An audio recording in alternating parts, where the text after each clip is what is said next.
प्रेरितों के काम के टाइम कलीसिया बाइबल कहती है अपनी अपनी प्रॉपर्टी बेचकर कलीसिया प्रेरितों के पैरों में रखती थी और वो चर्च के काम होते थे। अब ध्यान से समझना, ये चर्च में आया, इसने वचन को कबूल किया, अपनी प्रॉपर्टी बेच दी, मुझे दे दी, खुद बैठ गया। फिर ये आया, इसने बेच दी, इसकी शादी मैंने करवा दी, चर्च बना दिया, साउंड ले लिया।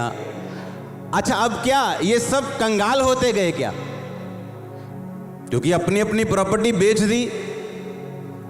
तो अगर चर्च में 10,000 कंगाल बैठे होंगे तो प्रभु का काम कहां से चलेगा? यीशु मसीह ने कहा, तुम में से ऐसा एक भी नहीं जिसने मेरे लिए अपना घर, माता पिता, खेत, प्रॉपर्टी छोड़ दियो और मैं उसको 100 गुना वापिस ना करूं।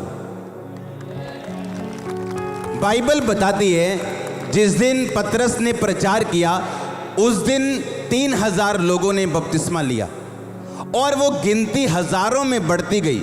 अगर वो सभी कंगाल होते गए तो खर्चा कहां से चला? अगर इसने एक प्लॉट दिया, प्रभु ने इसको 2 वापिस किए। अगर इसने 2 दिए, इसको 4 मिले। हुआ क्या? चर्च आशीषित होती गई और प्रभु का काम बढ़ता गया। क्योंकि जब प्रभु का काम वहां लिखा बढ़ता गया, इसका मतलब पैसा भी बढ़ता गया ताकि प्रभु के कामों में कोई विघ्न ना हो। तो ऐसा एक भी हुक्म नहीं जो तुम्हारे नुकसान के लिए लिखा हो। अगर परमेश्वर ने कहा धन्य कहना मुझे,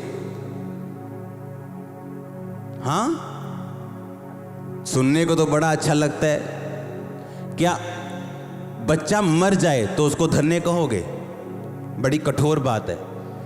अय्यूब की तरह अगर आज बिजनेस खत्म हो जाए तो कल क्या अगले इस संडे मीटिंग में आओगे?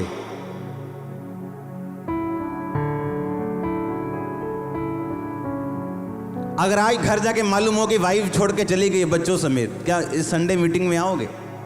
मैं पूछ रहा हूं। यस कहना, यस करना उतना ही फर्क है जितना शैतान और परमेश्वर में। रूत कैसे बचाई गई? पिता को धन्य कह के। धन्य कहने के लिए कारण तो कोई नहीं था, पति नहीं था, ससुर नहीं था, पैसा नहीं था। ये नहीं था पति नहीं है तो बहुत पैसा है, या ससुर जिंदा है कोई बात नहीं, खाने पीने की कमी नहीं है, लेकिन कुछ भी नहीं है। फिर भी उसने क्या कहा? मैं वापिस चली जाऊंगी पर यहोवा को धन्य कैसे कहूंगी? मैं यहीं रहूंगी। सिर्फ यहोवा को धन्य कहने के लिए। बाइबल कहती परमेश्वर कुछ भी आपके नुकसान के लिए नहीं कहता।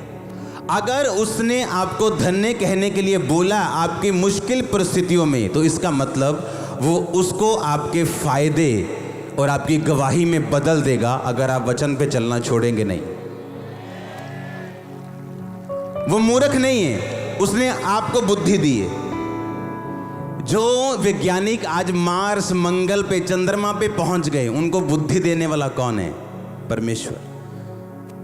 उसने जो आज कंप्यूटर जब बना था ना, तो जितना ये टेंट लगा, इतना बड़ा स्टेज, इतनी बड़ी हार्ड डिस्क थी।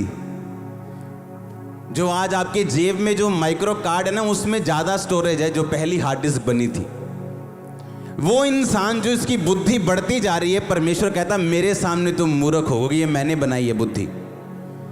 जो कंप्यूटर आज हमने बनाए, हमारी बुद्धि ने बनाए, सोचो जिस बुद्धि को परमेश्वर ने बनाया वो तुम्हें फालतू में नहीं कहेगा मेरा धन्यवाद कर, या मेरी वर्शिप कर, या मेरा थैंक्स कर, या व्यभिचार छोड़ दे, या नशा छोड़ दे। आपको बोरिंग करने के लिए नहीं, आपको कुछ देने के लिए, कुछ बिल्ड करने के लिए। वो आप में वो देखता है जो आप नहीं देख सकते। आप अपने आप में वो निकाल सकते हैं अपने आप से जो परमेश्वर जिस तरह देखता है वचन पे चल के। आमीन। आप कमजोर नजर आते हैं, हाँ, परमेश्वर कहता नहीं तू दबोर है, तू गिदौन है। पर वो निकलेगा कैसे आपके अंदर से? आप वचन पे चलते रहेंगे।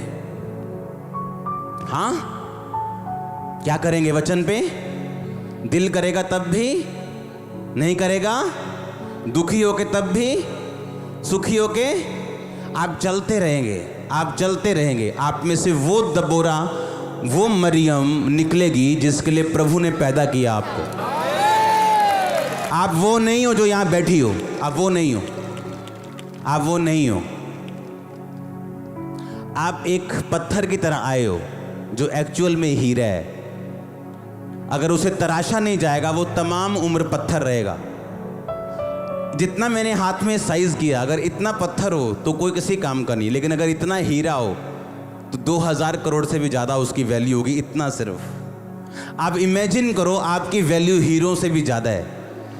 पर जब दिमाग का प्रयोग करेंगे कि अब कौन सा थैंक्स रह गया, अब तो बीमारी हो गई, अब कौन सा थैंक्स करेंगे, अब तो हमारे घर में ये घटना हो गई, अब कैसे थैंक्स करेंगे हम, मेरे साथ तो ये हो गया, मेरा तो वीज़ा ही नहीं लगा, मेरा तो सब कुछ ख़त्म हो गया, मेरी तो मंगनी टूट गई।